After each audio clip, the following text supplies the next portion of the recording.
Assalamualaikum warahmatullahi wabarakatuh. Kami dari kelompok 13 yang beranggotakan yaitu saya sendiri Adela Anggraini dan juga teman saya Gita Mardutila. Nah, di sini kami akan menjelaskan mengenai risiko dan rasionalitas dalam proses berwirausaha. Di mana kalau kita berwirausaha, pasti adanya risiko dan juga kita harus berpikir secara rasionalitas. Artikel ini memaparkan asumsi-asumsi yang membatasi pemahaman risiko dan rasionalitas yang direfleksikan dalam penelitian manajemen dan kewirausahaan. Nah, studi ini banyak membahas implikasi dari bentuk risiko dan rasionalitas yang bergantung pada proses. Nah, studi ini akan dimulai dengan gambaran historis tentang hubungan antara risiko dan rasionalitas dan meluas melampaui lintasan sejarah dan mengambil kewirausahaan sebagai titik tolak untuk memahami risiko dan rasionalitas. Jadi kita akan mulai dari sejarah risiko dan rasionalitas itu sendiri. Nah, pertama yaitu risiko wirausaha dan rasionalitas dalam sejarah perspektif. Jadi seperti yang saya jelaskan, risiko wirausaha dan rasionalitas ini sudah ada sejak dahulu. Dan kita akan membahas sejarahnya. Diskusi risiko dan ketidakpastian dalam literatur kewirausahaan sering merujuk pada definisi klasik Knight pada tahun 1921. Jadi, risiko dan rasionalitas ini sudah ada pada tahun 1921, di mana kasus risiko dan probabilitas ini dapat diukur dan juga kasus ketidakpastian dengan probabilitas yang tidak dapat dihitung. Pemahaman kita tentang risiko dan rasionalitas sangat erat kaitannya dalam pandangan yang berlaku. Terbukti dalam penelitian kewirausahaan dan manajemen serta ekonomi, keuangan, dan teori keputusan. Pengambilan keputusan rasional terdiri dari memaksimalkan utilitas yang diharapkan ketika pembuat keputusan menghadapi pilihan yang hasilnya itu beresiko, atau yang bisa disebut dengan probabilitas, yang akan kita bahas lebih jauh di slide selanjutnya. Dan ketiga, ada ketidakpastian penting untuk menjelaskan sifat persaingan dan juga keuntungan. Nah, kita sudah membahas probabilitas itu apa. Nah, probabilitas ini dibagi menjadi 3. Ada a priori probabilitas yang mana ditentukan oleh perhitungan matematis untuk sekumpulan keadaan yang tidak diketahui. Dan Knight berpendapat bahwa ketidakpastian itu penting untuk menjelaskan sifat persaingan dan juga keuntungan. Kedua, probabilitas statistik berdasarkan klasifikasi keadaan yang mungkin dan data empiris yang menunjukkan frekuensi mereka. Ketiga, perkiraan, di mana tidak ada dasar untuk mengklasifikasikan keadaan.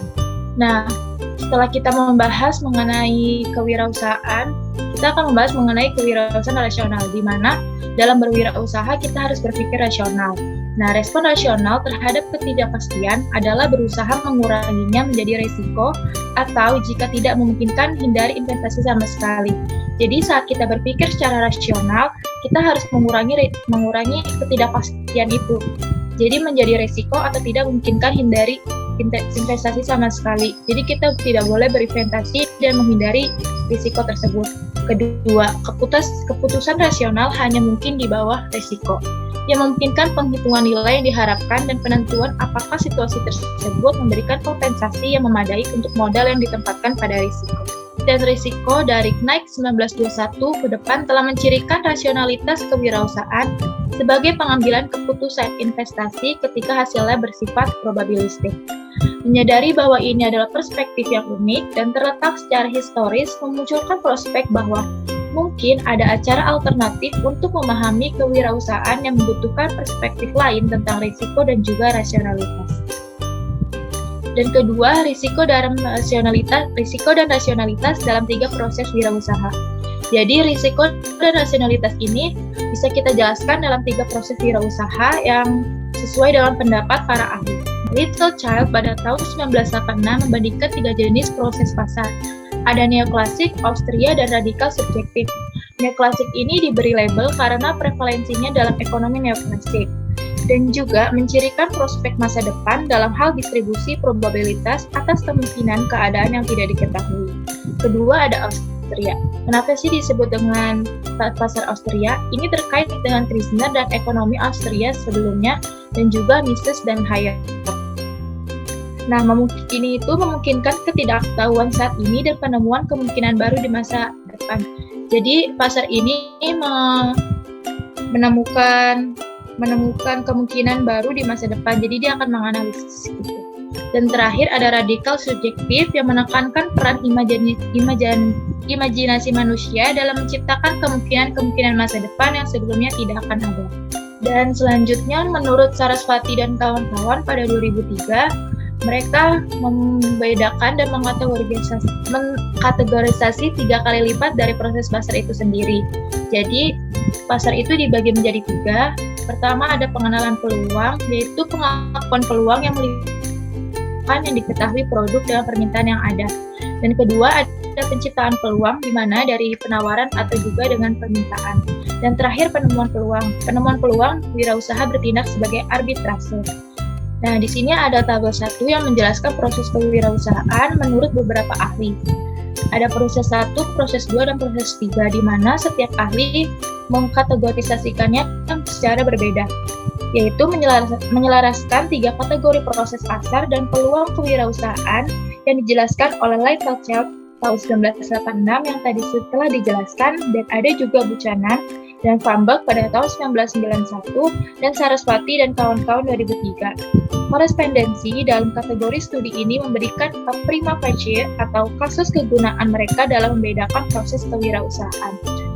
Jadi setiap ahli ini membedakan prosesnya menjadi 3 namun berbeda-beda. Dalam hal ini kami hanya menjelaskan yang umumnya, yaitu menurut Littlechild dan juga Sarasvati. Ketiga, risiko dan rasionalitas dalam pengenalan peluang. Jadi kita akan membuka mengenai Sarasvati dan kawan-kawan yang mana risiko pasar ini dibagi menjadi 3. Yang pertama ada pengenalan peluang. Kita akan membahas lebih lanjut mengenai pengenalan peluang. Pengenalan peluang, apa sih pengenalan peluang itu? Pengenalan peluang adalah menjalankan korespondensasi dengan gagasan tentang risiko sebagai probabilistik statistik. Nah, teori peluang ini dibagi menjadi 2, yaitu menjelaskan bahwa kewirausahaan sebagai pengakuan peluang mengacu pada pemahaman modernis tentang risiko dan juga rasionalitas. Dan teori kedua, mengenalkan tentang konsisten dengan konsepsi risiko ini adalah gagasan rasionalitas sebagai memaksimalkan utilitas subjektif dari kemungkinan hasil yang mungkin. Faktor untuk mempengaruhi pengenalan peluang ini ada 4, banyak faktornya. Pertama ada informasi asimetris, di mana informasi asimetris ini memberikan dasar keunggulan bagi pengenalan peluang. Kedua, implikasi preskriptif, di mana wirausahawan rasional berusaha untuk mengontrol kontingensi. Dan ketiga, sifat lingkungan. Lingkungan diberikan secara eksogen atau juga dengan dipaksakan. Dan terakhir ada pendekatan kontraktual dan juga non-kontraktual, di mana pendekatan ini akan mengelola asumsi agar mengurangi tentang risiko dan rasionalitas yang terkait dengan pandangan kewirausahaan sebagai pengakuan peluang. Cukup sekian yang bisa saya jelaskan. Selanjutnya akan dijelaskan oleh teman saya Gita Mardutila. Kepada Gita Mardutila dipersilakan. Baik, selanjutnya di sini saya akan menjelaskan tentang risiko dan rasionalitas dalam penemuan peluang. Di sini kewirausahaan sebagai proses penemuan melibatkan penjelajahan ke hal yang tidak diketahui. Agar suatu hasil menjadi penemuan asli, itu tidak boleh diketahui sebelumnya, bahkan jika atribut yang akan mencirikan penemuan yang berhasil diketahui. Ini bagaimana untuk menemukan risiko dalam penemuan peluang? Sini yang pertama, kewirausahaan sebagai proses penemuan melibatkan penjelajahan ke hal yang tidak diketahui. Yang kedua, pencarian adalah aktivitas kewirausahaan penting yang mengarah pada penemuan peluang. Yang ketiga, pencarian cenderung mendekati domain masalah saat ini dan solusi masa lalu. Keempat, logika pencarian lokal terletak pada potensinya untuk memanfaatkan pembelajaran masa lalu sehingga mengurangi risiko. Penemuan peluang, kerentanan terhadap berbagai kesalahan pembelajar berkontribusi pada risiko yang terkait dengan penemuan peluang. Selain kesalahan tipe 1 dan tipe 2, pencarian mungkin hanya salah arah karena kesalahpahaman atau salah mengartikan masalah yang akan dipecahkan. Di sini ada tabel 2, yaitu karakteristik dari 3 proses kewirausahaan. Ini terbagi menjadi pengakuan peluang, penemuan peluang, dan pembuatan peluang. Dan di sini tabel 2 merangkum karakteristik khas kewirausahaan sebagai proses penemuan. Di sini area lingkungan tempat pencarian dilakukan dipilih oleh pengusaha. Nah, risiko muncul karena aspek yang secara inheren tidak dapat diketahui dari proses pencarian dan hasil potensialnya. Selanjutnya di sini yang kelima, risiko dan rasionalitas dalam penciptaan peluang. Fitur pembeda utama dari penciptaan peluang adalah bahwa wirausahawan memiliki peran kausal dalam mewujudkan peluang. Peluang tidak ada sebelum inisiatif pengusaha. Dengan demikian, ontologi peluang bersifat konstruktivis, berbeda dengan asumsi peluang yang sudah ada sebelumnya dalam kasus pengenalan dan penemuan peluang. Selanjutnya di sini adalah penciptaan peluang. Di sini ada dua aliran pemikiran tentang kreativitas dalam penciptaan peluang. Kreativitas adalah kapasitas manusia yang penting yang dibawa oleh wirausahawan untuk menciptakan peluang. Sistem yang kompleks dapat menunjukkan sifat muncul yang tidak terduga. Dalam sistem sosial kreativitas menimbulkan resiko. Antara sebab dan akibat memberikan wawasan lebih lanjut tentang tindakan yang terkait dengan penciptaan peluang. Selanjutnya di sini dasar faktor yang mempengaruhi penciptaan peluang. Yang pertama, rasa identitas seseorang merupakan titik awal yang penting untuk memulai tindakan kewirausahaan.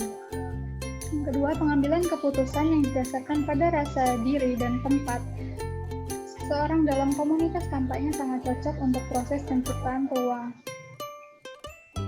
Yang ketiga, identitas memotivasi tindakan kreatif. Ekspresi diri mencapai rasa identitas merupakan proses aktif dalam mengakui kreativitas. Yang keempat, identitas memberikan logika kritis untuk peran awal dari pengusaha yang menciptakan peluang. Selanjutnya yang keenam adalah implikasi dan spekulasi. Konseptualisasi risiko dan rasionalitas. Yang pertama di sini, risiko adalah konstruksi multidimensi dan makna serta sumber risiko dapat berbeda antar individu dan situasi. Yang kedua, dalam situasi manajemen strategis, risiko umumnya mengacu pada variabilitas atau variabilitas downside dalam kinerja perusahaan. Yang ketiga, syarat rasionalitas mengacu pada dasar normatif. Konseptualisasi rasionalitas menekankan aturan eksplisit, umum, dan memaksimalkan. Yang keempat, alih-alih universal, rasionalitas bersifat situasional, dinamis, dan subjektif. Rasionalitas mencakup refleksi kritis pada nilai preferensi. Nah, di sini rasionalitas bersifat situasional maksudnya adalah kreatif terhadap urgensi yang dirasakan dari situasi tertentu. Individu yang rasional mengejar apa yang mungkin, mengingat kapasitas kognitif dan fisik mereka yang terbatas. Selanjutnya di sini ada bersifat dinamis, bukan statis. Nah, itu belajar dari waktu ke waktu. Selanjutnya di sini rasionalitas mencakup refleksi kritis pada nilai preferensi yang dipelajari daripada memperlakukan nilai dan preferensi sebagai sesuatu yang diberikan dan ditetapkan secara eksogen. Selanjutnya, rasionalitas di sini bersifat subjektif, bukan objektif, yaitu hanya melalui komitmen pribadi hal itu menjadi normatif. Selanjutnya di sini, Rasher 1988 membedakan antara rasionalitas kognitif diekspresikan dalam keyakinan, rasionalitas praktis diekspresikan dalam tindakan, dan rasionalitas evaluatif diekspresikan dalam penilaian normatif. Rasionalitas kognitif, praktis, dan evaluatif selalu berfungsi bersama. Mereka adalah aspek berbeda dari pemahaman holistik tentang rasionalitas. Sini beberapa kemungkinan tanggapan terhadap dilema yang ditimbulkan oleh berbagai rasionalitas kewirausahaan. Oke, yang pertama di sini ada memilih di antara rasionalitas alternatif tidak mungkin dilakukan. Yang kedua, wirausahawan memiliki beberapa kemungkinan untuk mengakses dan menggunakan rasionalitas alternatif. Yang ketiga, Wirausahawan beroperasi sesuai dengan aturan keputusan metarasional yang memandu yang bergantung pada situasi. Agar pilihan rasionalitas sewenang-wenang, wirausahawan harus mampu mengevaluasi apakah situasinya memerlukan pengakuan peluang penemuan komunitas, atau penciptaan peluang. Oke, demikian yang dapat saya sampaikan. Selanjutnya saya kembalikan kepada teman saya, yaitu Adelia. Ya, terima kasih kepada Gita Marotila yang sudah membantu saya dalam menjelaskan risiko dan rasionalitas dalam berkewirausahaan. Jadi kesimpulan yang kita bisa dapat dari risiko dan rasionalitas ini, di mana dalam mengetahui risiko dan rasionalitas kita harus dapat membedakan mengenai di mana kita harus mengenal sebuah peluang dan juga di mana kita bisa menemukan peluang itu, dan terakhir, bagaimana kita bisa menciptakan sebuah peluang agar kita bisa berwirausaha dengan baik dan menjadi entrepreneur yang sukses. Demikian yang dapat kami sampaikan. Mohon maaf jika ada kesalahan. Wassalamualaikum warahmatullahi wabarakatuh.